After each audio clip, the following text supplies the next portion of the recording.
Good morning guys. For today's video, ito po, nagkakape muna tayo. Dahil nagigising lang po natin. Andito po ako ngayon dito sa Arcangel Private Resort dito po sa San Miguel, Bulacan. It's my first time dito sa Arcangel.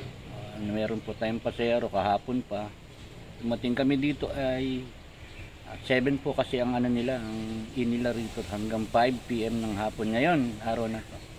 Guys, papakita ko po sa inyo yung itsura ng resorts. So guys, ito po ang location ng Villa Arcangel Private Resorts. Ito po ay Barangay Tartaro, San Miguel, Bulacan. So ayan po guys. So dito po guys, ayan. Papasok ko kayo dito sa area at makita nyo naman.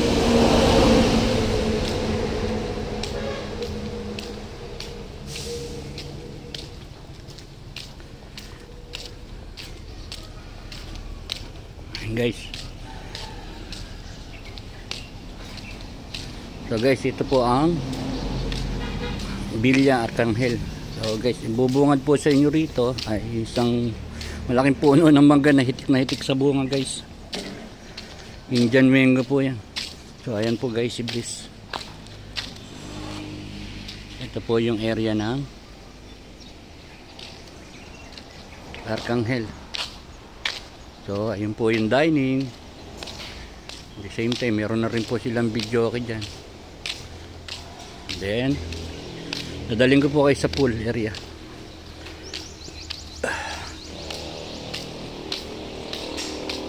So guys, ayan o, meron po sila rito rasong pool pambata. Yan pang matanda. Mababaw lang po yung pool. Kaya kayang-kaya itong ano yun. Then doon po sa gawin na yun, mayroon silang pool court. Para just in case po na gusto nyo maglaro-laro ng basketball, papawis. Pwede po. So ayan po yung guys, yung mga kwarto-kwarto nila o room nila. Then meron pa po silang itaas na room.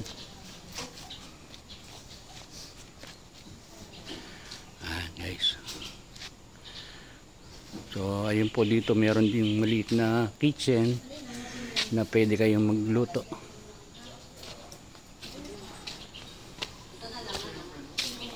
So guys, ayun kasalukuyan po may nagluluto ng ano. Yan po ay breakfast namin halos. Niluluto nila. Meron ho kasing may birthday. Then galing po ng Canada yung ano. Nag-invite sa kanila, taga-Gunay po. And meron din po silang billiard table para po just in case na gusto nyo maglibang-libang, meron po kayong paglilibangan. Guys, ayan, meron na po nakahaing pagkain doon.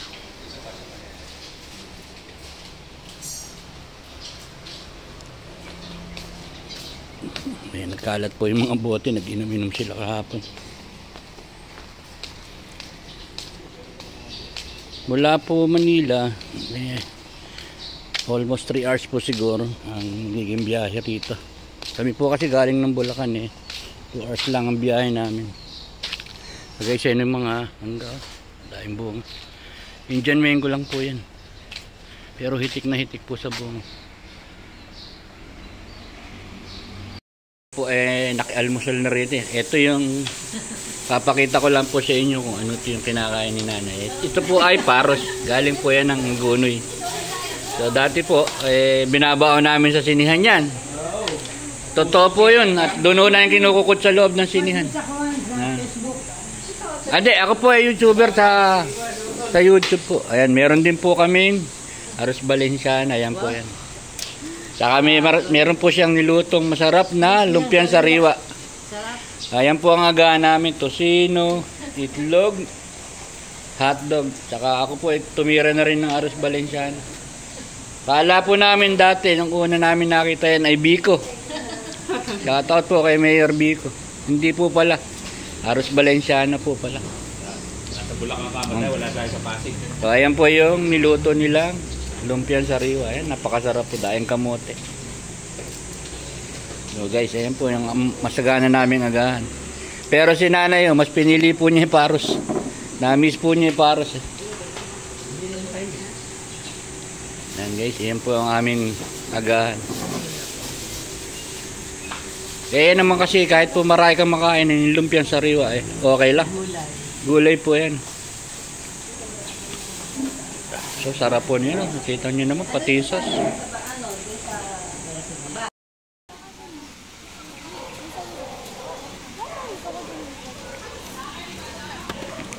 Thank you pantanggalan ng init.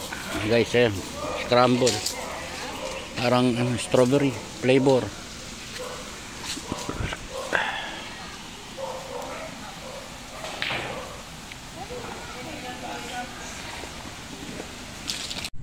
Dito guys ay nananakbo na po kami papauwi.